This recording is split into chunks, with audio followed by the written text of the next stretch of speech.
자, 한번 인사하십시다. 옆에 분에게 사랑합니다, 축복합니다, 사랑합니다, 축복합니다. 여러분 퍼즐 아시죠? 아이들이 지능 개발에도 도움이 되고 놀이도 되는 퍼즐이 있습니다. 어른들을 위한 퍼즐도 있더라고요. 이런 경험이 있을 것 같아요. 그러니까 퍼즐 조각이 한두 개가 없어져서 그 아까운 퍼즐을 완성하지 못하는 거예요.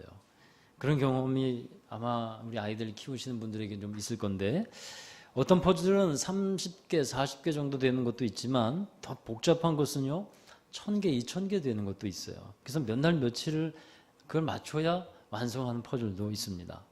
근데 중요한 것은 이러한 퍼즐 중에 하나라도 없으면 작품이 안 되는 거예요. 완성이 안 되는 거예요. 이 퍼즐을 또 따로따로 떼어놓고 생각해 보면요 볼품이 없어요. 막 틀어져 놓고 있으면 이게 아무것도 아닙니다. 의미도 없습니다. 그게 어떤 때 의미가 있고 빛이 납니까? 자기 자리에 딱 있을 때, 그때 그 퍼즐은 의미를 되찾게 되고요. 그 다음에 가치가 있게 되는 겁니다. 아무리 비싼 것이라고 해도 제자리에 그게 있지 아니하면 그건 가치가 없어요.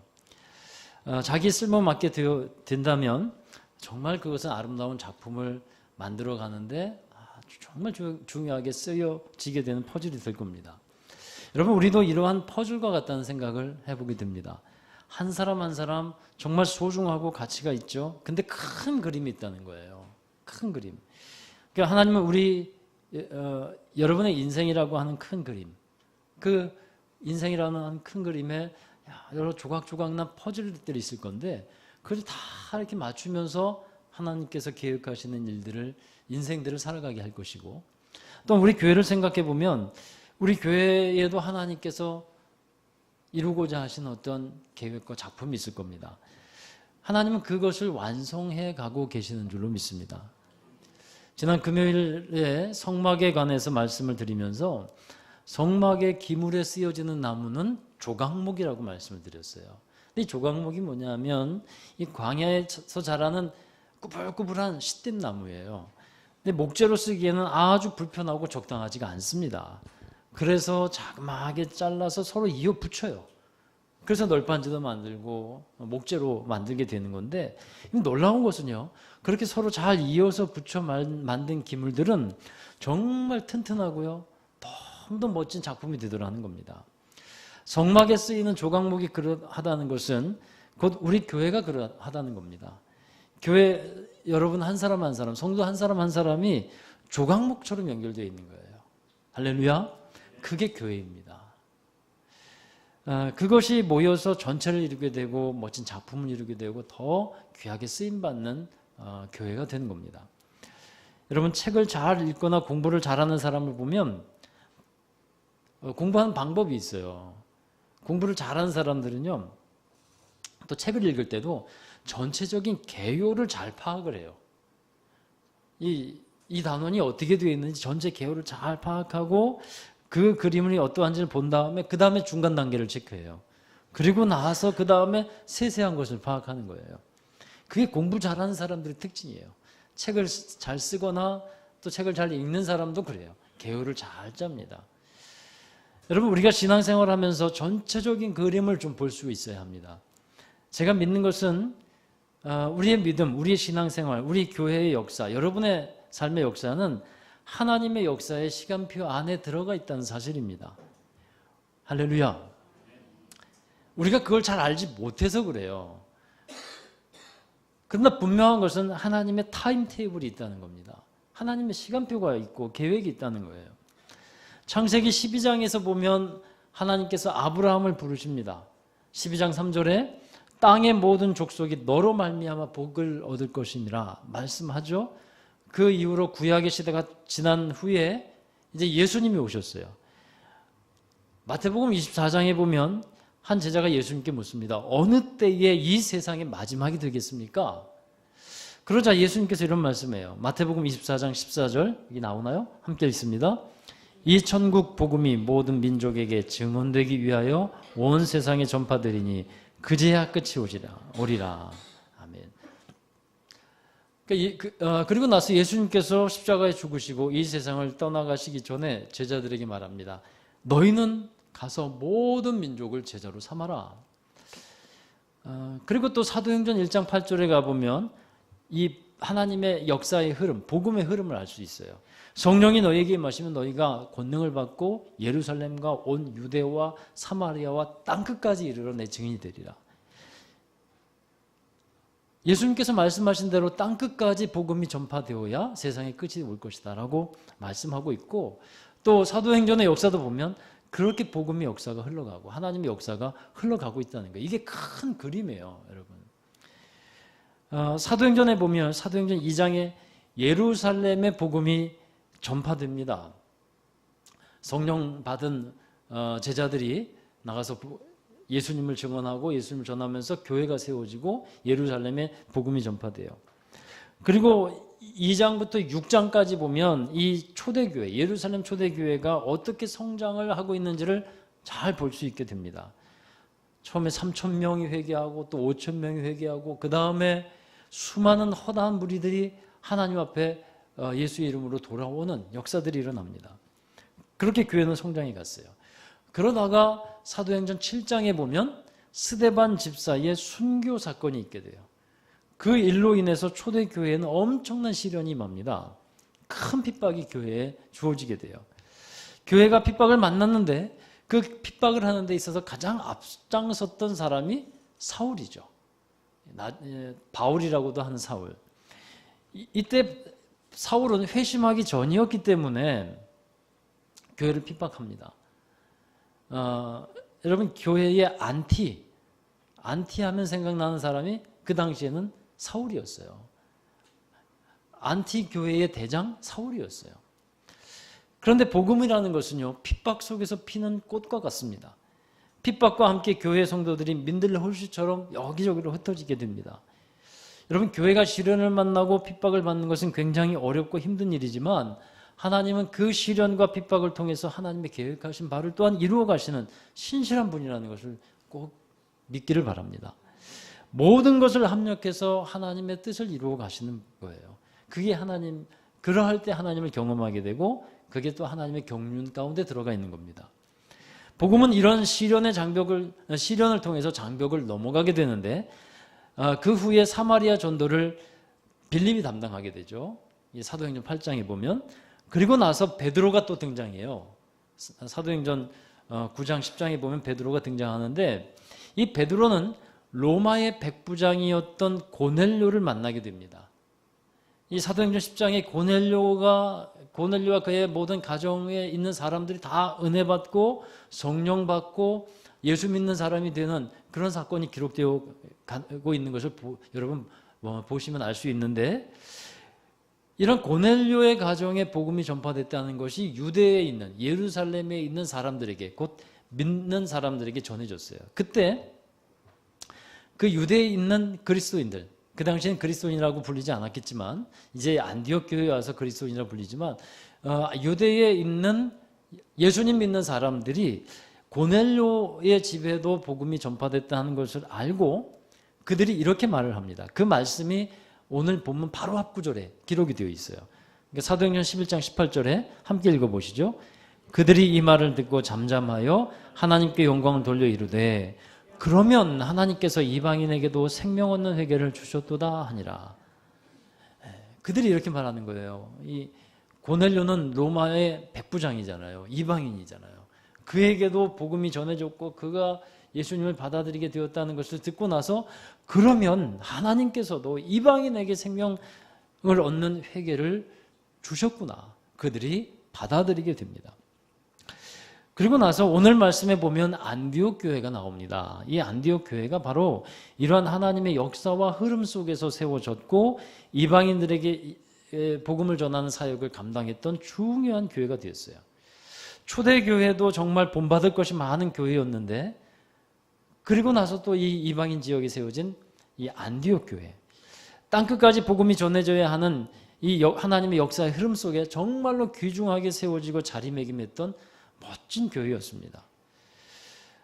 안디옥 교회가 어떻게 세워지게 되었는지 19절과 20절의 말씀에 보면 잘 알 수가 있는데 우리 함께 읽어보실까요? 그때에 스데반의 일로 일어난 환란으로 말미암아 흩어진 자들이 베니게와 구브로와 안디옥까지 이르러 유대인에게만 말씀을 전하는데 그 중에 구브로와 구레네 몇 사람이 안디옥에 이르러 헬라인에게도 말하여 주 예수를 전파하니. 아멘. 핍박으로 인해서 사람들이 흩어졌어요. 이런 사람들 디아스포라라고 부르죠. 이 디아스포라 사람들이 흩어져서 복음을 전하는데 대부분의 사람들은 유대인이 모여있는 곳에 가서 유대인들에게만 말씀을 전합니다. 복음을 전합니다. 그런데 그 중에 구브로와 구레네 출신 몇 사람이 안디옥에서 헬라인에게, 즉 이방인들에게 예수님을 전파하게 되었다는 거예요. 여러분, 이 말씀에 보면 이미 하나님께서 이방인 지역에 복음이 전파하게 하셨다는 것을 이제 그 말씀 전에 고넬료의 사건을 통해서 우리는 알 수 있게 되는데, 이 안디옥에 있던 몇 명의 사람들이 헬라인에게 말씀을 전하면서 하나님께서 이미 시작하신 그 큰 역사의 흐름에 이 몇 사람이 함께하고 있구나 하는 것을 알게 되는 겁니다. 이것이 안디옥 교회의 시작이었어요. 그러니까 안디옥 교회는 몇 명의 소수의 사람들이 모여서 시작한 교회였어요. 이 사람들은 이름도 알려지지 않았습니다. 무명의 사람들이었어요. 흔히 우리가 말하는 이름도 없이 빛도 없이 존재했던 사람들이었어요. 그런 무명의 사람들이 모였습니다. 근데 여러분, 이 사람들이 갖고 있었던 가장 큰 힘과 장점이 뭔지 아세요? 복음에 대한 열정이고 하나님을 사랑하는 순수한 마음이었어요. 이 사람들이 갖고 있었던 장점이에요. 가장 큰 무기였습니다. 이들은 어떤 큰 교회를 이루자 하는 마음을 갖는 것도 아니었을 겁니다. 그저 하나님께 받은 은혜가 크고 복음에 타오르는 열망이 있었기 때문에 함께 기도하고 또 만나는 사람들에게 복음을 전하는 것이었어요. 이 사람들은 자신들이 얼마나 큰 일을 감당하고 있는지 잘 알지 못했어요. 단지 자기들에게 주어진 시간, 이제 자기들이 받은 은혜 받고서 그 은혜를 갚을 수 있는 그 시간들, 자기에게 주어진 이 시절, 힘이 있는 이 시절, 활동할 수 있는 이 나이, 이 시대가 지나가기 전에 성실하게 주의 말씀을 의지해서 그물을 내리는 심정으로 자발적으로 주의 일을 감당했던 사람들이에요. 여러분, 그러한 일에 하나님의 은혜가 더해지게 됨을 꼭 믿으시기를 바랍니다.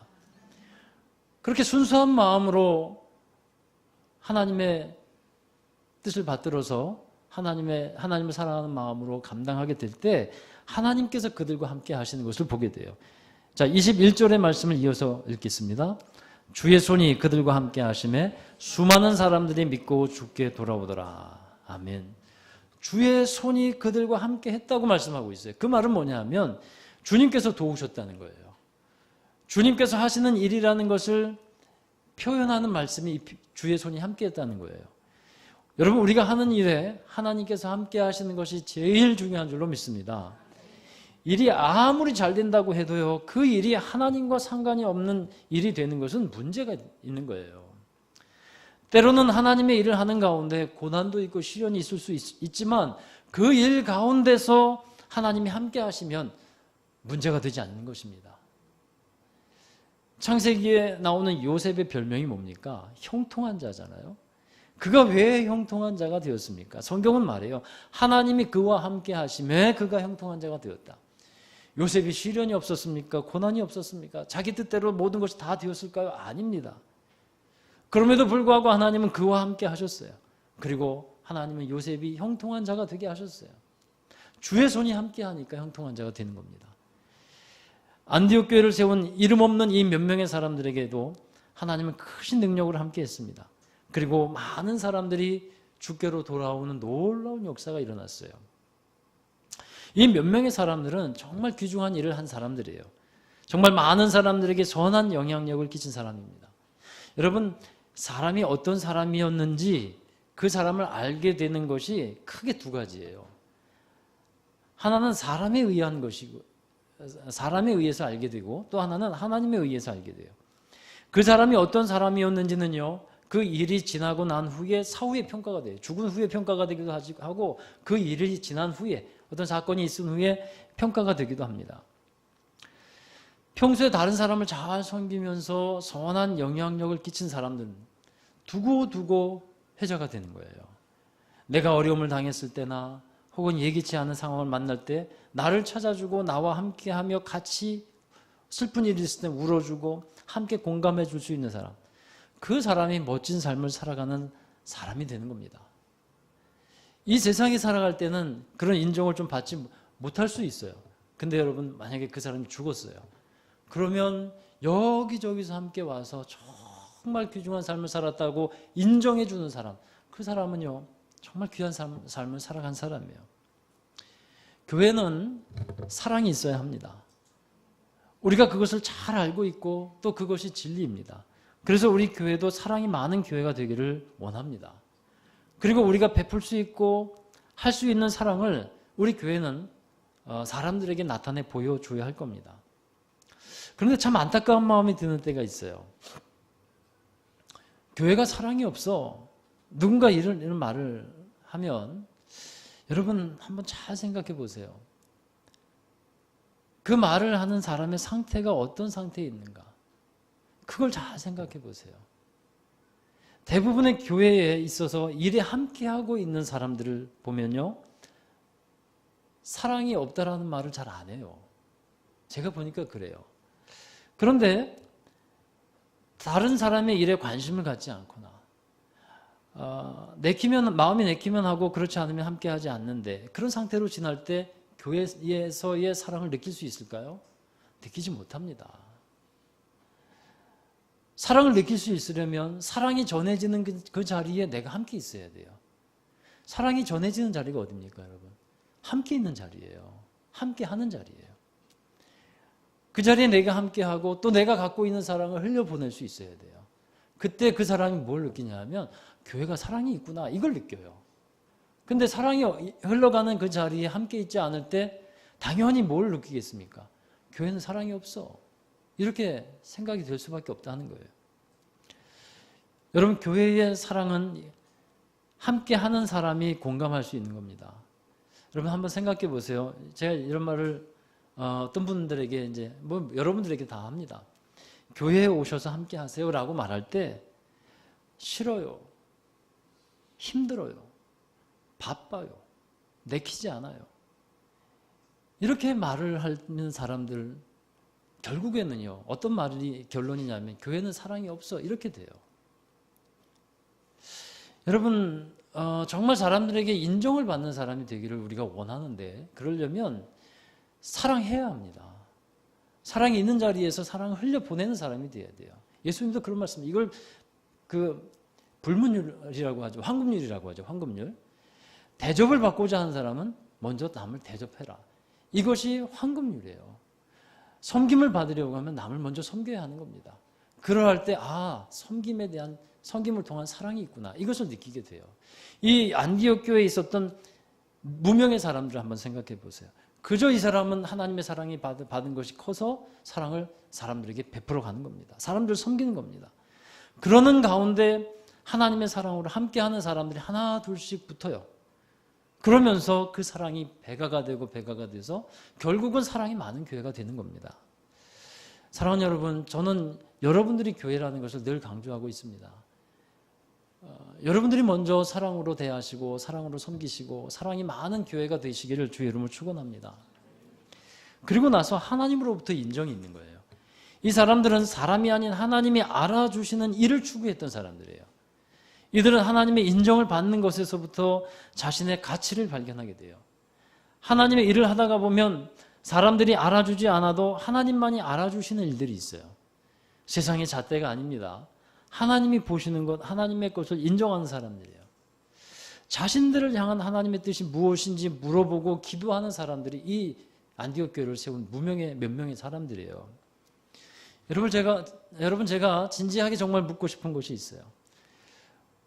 우리가 믿음을 갖고 신앙생활을 하고 있다면 여러분이 살아가고 있는 지금 이때에 어떻게 하면 하나님의 뜻을 조금이라도 이룰 수 있을까? 여러분 고민하면서 살아가고 계시는지요? 여러분이 살고 있는 때에, 여러분이 살아가고 있는 처소에서, 또 일하고 있는 곳에서 만나는 사람들 가운데 어떻게 하면 나를 향한 하나님의 뜻이 분명히 있을 것인데 어떻게 하면 그 뜻을 내가 조금이라도 이룰 수 있을까? 여러분 이 질문을 하고 살아가고 계시는지요? 매일매일 긴 시간은 아니더라도 단 10분이라도 성경을 읽으면서 하나님의 뜻을 찾고 계신지, 그리고 기도하고 계신지. 여러분, 이렇게 말씀과 함께 기도하는 사람이고 또 그 생활이 이루어져야 되는데, 그러면 그게 그리스도인이에요. 근데 만약에 이게 이루어지지 않으면 그리스도인의 삶을 살아가고 있는 것이 아닙니다. 하나님의 뜻을 우리가 물어야 돼요. 그게 하나님으로부터 인정받는 사람들의 모습이에요. 내가 어떻게 하면 나를 향한 하나님의 뜻을 지금 이때에 내가 하는 일들 가운데 조금이라도 이루어드릴 수 있을까? 우리가 살아가는 목적을 정할 때 하나님의 영광을 위해서 살아가야 한다고 말을 합니다. 그 목적이 세워져야 된다고 여러분 귀에 못이 박이도록 들으셨을 거예요. 그런데 이 하나님의 영광이라는 것이요, 너무 원대하게 보여서 하나님의 영광을 위해서 산다는 것이 막연하게 생각되어지고 또 나와는 별로 관계가 없는 것처럼 보여지기도 합니다. 근데 여러분, 사실 하나님의 영광을 위해서 사는 것은 그리 먼 것이 아니에요. 내게 주어진 시간, 내게 주어진 사람, 내게 주어진 일에 대해서 하나님이 원하시는 것을 분별하고 최선을 다해서 성실히 행하는 사람, 그 삶을 살아가는 것, 그것이 곧 하나님의 영광을 위해서 사는 삶이 되는 겁니다. 내 앞에 주어진 일을 하나하나 감당하다가 보면요, 하나님의 손이 함께하는 거예요. 할렐루야. 그러할 때 하나님의 영광이 함께 보여지게 되는 것입니다. 그게 하나님의 영광을 위해서 살아가는 거예요. 모든 사람이 다 선교사 되고 또 주의 종이 돼서 나가서 전도자가 되고 그러면 좋겠지만 그게 아니잖아요. 우리의 삶이 있지 않습니까? 그 삶의 현장에서 내게 주어진 시간, 내게 주어진 일, 하나님의 뜻 분별하면서 어떻게 하면 내가 조금이라도 하나님께 쓰임받을 수 있을까? 내게 주어진 이 일 가운데서 하나님의 뜻을 내가 어떻게 하면 조금이라도 이루어갈 수 있을까? 이렇게 생각하고 고민하고 기도하면서 말씀을 보면서 24시간 말씀을 볼 수는 없잖아요. 잠시라도 시간을 내어서 말씀을 보면서 하나님의 뜻을 구하면서 나아가는 것. 이게 그리스도인의 삶인 거예요. 이게 영광을 돌리는 사람들의 모습인 것입니다. 여러분, 우리가 어떤 상황과 여건에 매여 있을 때가 참 많습니다. 그 상황 저는 다 이해합니다. 이해 못할 게 어디 있습니까? 다 이해합니다. 그런데 하나님의 뜻을 이루어갈 때 그 상황과 여건에 매여 있지만 그것 이상의 일을 하는 사람도 있어요. 또 내가 할 수 있는 것을 스스로 감당해 나가는 사람이 있습니다. 그 안에서. 그 상황에 매여 있는 것은 분명하지만 거기서 또 내게 주어진 감당해야 될 몫을 감당해 나가는 사람이 있어요. 여러분, 안디옥 교회에서 무명의 몇몇 사람들이 복음을 전하니까 하나님의 손이 함께했고요. 그리고 하나님의 놀라운 역사 가운데 많은 사람들이 주께로 돌아오는 일이 일어납니다. 이 안디옥 교회가 그러므로 나중에 이방인 지역에 복음이 전해지는 일에 가장 큰 역할을 감당하게 되었듯이 우리가 주님의 말씀 의지하고 주의 명령 받들어서 성실하게 묵묵히 주님의 일을 감당하게 된다 보면 여러분의 삶 속에서 때마다 은혜를 주시는 일들을 경험하게 되고 하나님의 영광이 이런 것이구나 하고 그 열매들을 여러분이 보게 되리라고 믿습니다.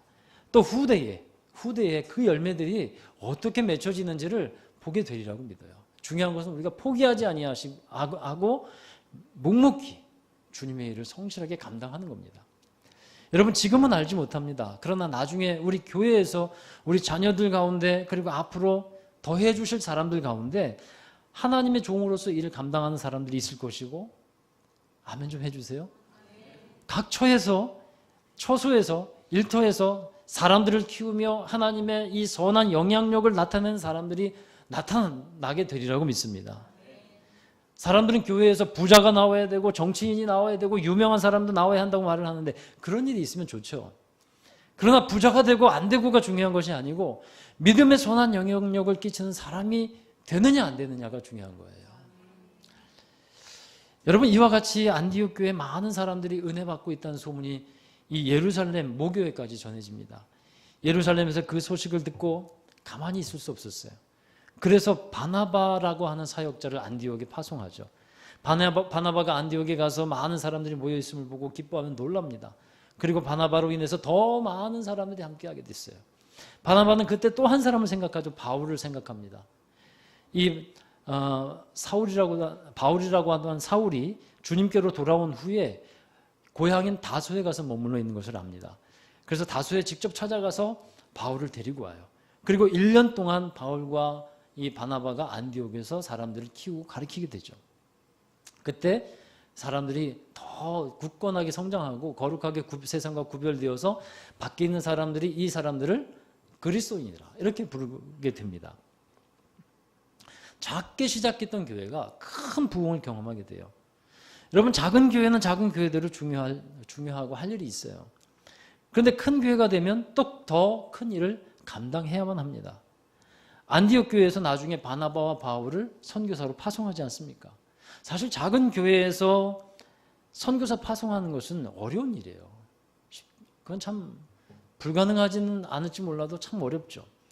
교회 규모가 어느 정도 되고 또 그 어떤 필요한 것들이 채워져 있을 때 그때 사실 그 일들을 감당할 수 있게 되는데, 그러니까 우리 교회가 뭐 큰 교회 되자가 아니라 그런 큰 일을 감당할 수 있는 교회가 되기를 여러분 꼭 함께 기도해 주시길 바랍니다.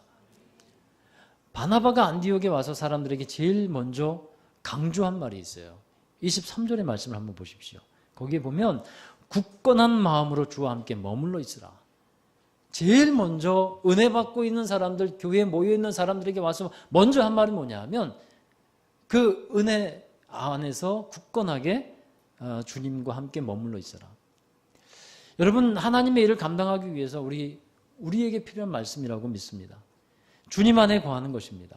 사람이 은혜 받는 것도 중요하죠. 그러나 지키는 것도 중요합니다.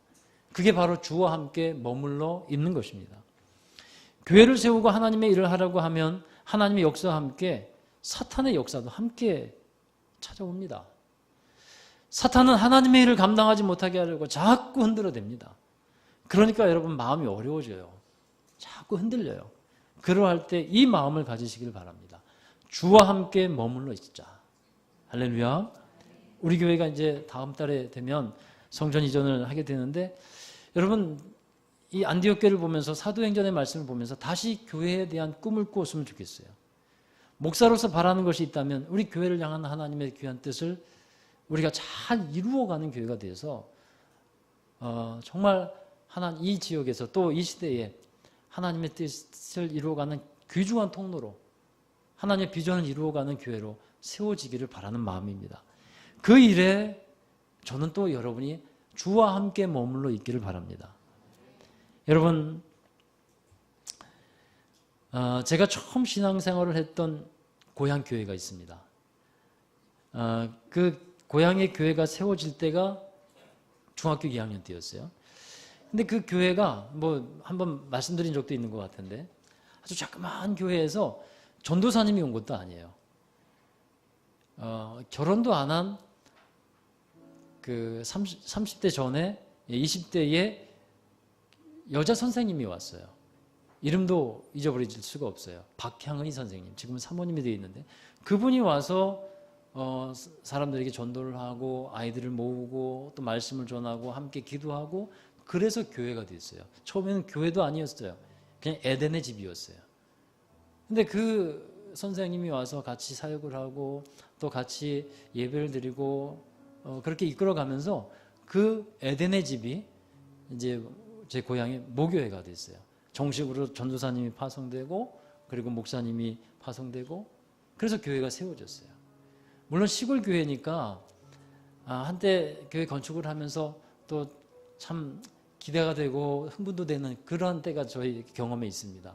교회를 이제 땅을 사고 건축을 하는데요, 시골 교회가 어렵잖아요. 그러니까 저도 가서 벽돌 하나 좀 쌓고 또 지고 가서 학생 때 일을 하고 그런 기억들이 납니다. 참으로 귀중한 기억이에요. 시골 교회니까 지금은 굉장히 어려운 것은 마찬가지입니다. 어려운 것은 사실입니다. 그런데 제가 말씀을 전하면서 그때 그 교회를 생각하고, 그때 제가 학생 때였으니까 얼마나 큰 은혜를 받았나 이렇게 생각해 보면 그건 아닌 것 같아요. 그냥 교회를 다니는 수준이었는데, 근데 지금 와서 생각해 보면요, 그때 뿌려진 그 복음의 씨앗이 저에게도 남아 있어서 때가 되었을 때 자라게 하시고, 뭐 빨리 자라는 것도 있고 늦게 자라는 것도 있잖아요. 자라게 하시고 또 하나님은 저에게도 그 교회를 통해서 열매를 맺게 하셨구나 하는 그 감동을 또 생각하게 하셨습니다. 여러분, 우리 교회 복음의 씨앗이 떨어지고 있어요. 지금은 잘 모릅니다. 그런데 후대가 되면, 더 많은 시간이 흘러가면 이 가운데서 우리 자녀들 가운데 또 우리 교회가 어떤 일을 감당하면서 그때 떨어진 이게 복음의 씨앗들, 그 믿음의 씨앗들이 이렇게 자라서 열매가 되어 있구나 하는 것을 기억하게 되리라고 믿습니다. 다시 교회를 꿈꾸십시다. 이 지금 시대가 교회에 대해서 여러 가지 말이 많고 또 뭐 여러 실망도 있고 그러하지만 여러분, 여전히 하나님께서 포기하시지 않는 것이 뭐냐면 교회에 대한 소망입니다. 교회를 통한 하나님의 나라를 이루어가는 것입니다. 교회에 대한 꿈을 다시 꾸는 저와 여러분 되기를 주의 이름으로 축원합니다. 기도하겠습니다. 하나님 감사합니다. 우리 모두가 작은 조각조각 같지만 그런 함께 모여서 하나님께서 기뻐하시는 교회를 이루고 하나님께서 기억하시고 인정하시는 인생을 살아가게 됨을 믿습니다.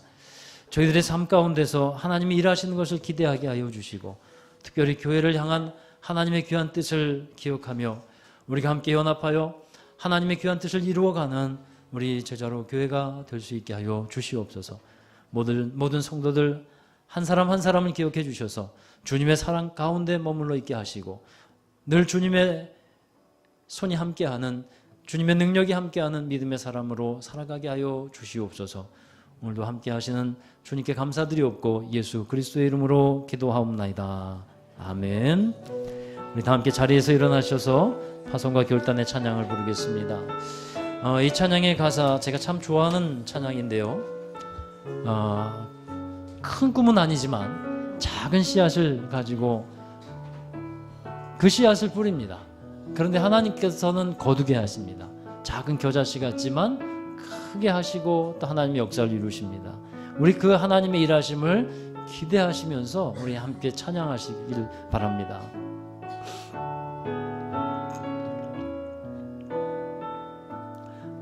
큰 꿈은 없습니다. 큰 꿈은 없습니다. 눈물로 뿌린 씨앗들 세상을 뒤덮지 않아도 여전히 충분합니다. 큰 꿈은 없습니다. 맡겨주신 영혼들 그들을 사랑하고 섬기며 그것만으로 난 충분합니다. 그래도 한 꿈은 있습니다. 한 꿈은 있습니다. 생명의 말씀을 안고 푸른 들판을 사는 이들, 그 안에 꿈을 봅니다. 한 꿈은 있습니다. 한 꿈은 있습니다. 하늘 보자 버리고 낮아져 이 땅에 오신 주님만이 나의 꿈이십니다. 주님만이 내 사랑입니다. 세상을 내려놓고 엎드리오니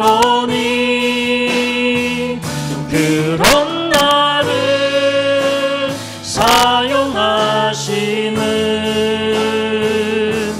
주님만이 나의 꿈이십니다. 주님만이 내 사랑입니다. 주님, 우리의 진실한 고백 되기를. 내 사랑입니다.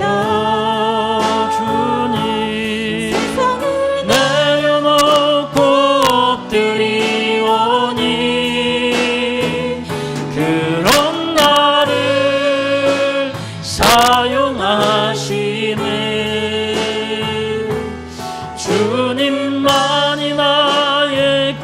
분이시.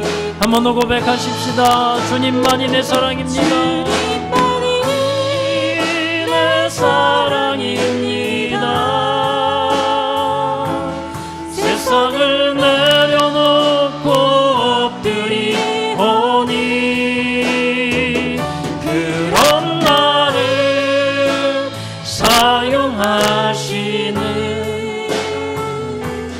주님만이 나의 분이십니다. 그런 나를 사용하시는 주님만이 나의 분이십니다.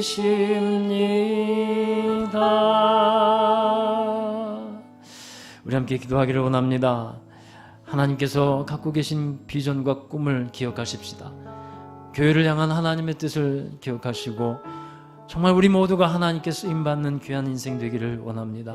큰 꿈은 아닐지라도 우리에게 주어진 일들, 우리에게 맡겨진 일들, 또 우리가 함께 만나는 사람들, 그 귀한 시간들 가운데 최선을 다해 성실히 주님의 일을 감당했던 그 무명의 그리스도인들처럼 저희들도 감당할 때 주의 손이 함께하고 하나님의 귀하신 역사와 하나님의 크신 영광을 우리에게 나타내 보이시라고 믿습니다. 우리 다시 교회의 꿈을 꿉니다. 여러분도 함께 그 교회를 꿈을 꾸시고 하나님의 꿈을 함께 소유하는 귀한 시간 되기를 원합니다. 우리 함께 귀한 기도의 이 마음을 가지고 우리 함께 기도하도록 하겠습니다. 교회를 향한 하나님의 마음을 우리가 갖고 기도하겠습니다. 기도하십니다. 거룩하신 아버지 하나님, 감사합니다.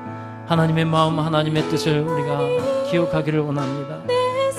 하나님을 사랑하며 또 섬기며 귀한 순수한 마음으로 하나님의 귀한 뜻을 받들어 나아갔던 믿음의 성도들처럼 저희들도 저희들에게 주어진 귀한 일들, 사명들 하나님 성실히 하나님의 귀한 사랑의 마음을 가지고 잘 감당해 나가는 저희들이 되게 하여 주시옵소서. 우리가 하나님의 꿈을 갖기를 간절히 원하옵나이다. 하나님의 비전을 갖고 나아가게 하여 주시옵소서. 하나님, 우리 인생을 바라보고 계시며 우리 인생을 주관하고 계시며 우리 인생의 큰 그림을 그려놓고 이끌고 계시는 우리 하나님을 보게 하여 주시옵소서. 하나님, 이 역사의 주인 되셔서 모든 것을 주관하고 계시는 하나님의 그 크신 역사를 보게 하여 주시옵소서. 우리 함께 주님의 일을 잘 감당해 나가는 성도들 되게 하여 주시옵소서.